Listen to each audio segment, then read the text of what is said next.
Hey, everybody. We're now at day 34 in this shutdown. Day 35 will set the record for the longest ever, the unfortunate record that we're on the verge of right now. And what we've been covering and asking people about is the SNAP deadline. SNAP being food assistance that more than 40 million Americans rely on. The deadline was November 1st. It seemed as though those benefits were not going to go out.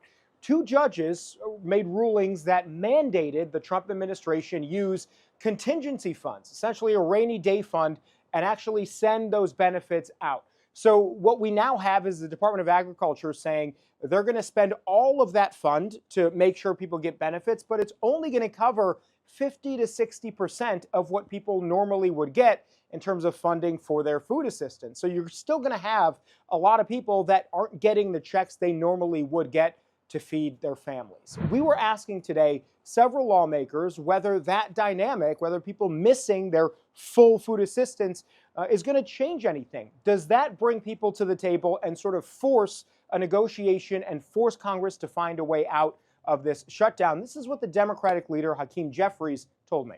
We need to reopen the government.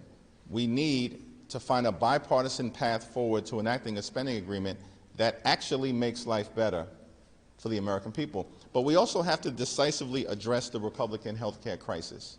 Of course, Republicans have been addressing this too. House Speaker Mike Johnson said the fastest, most easy way to get people their SNAP benefits is for Democrats to vote to reopen the government.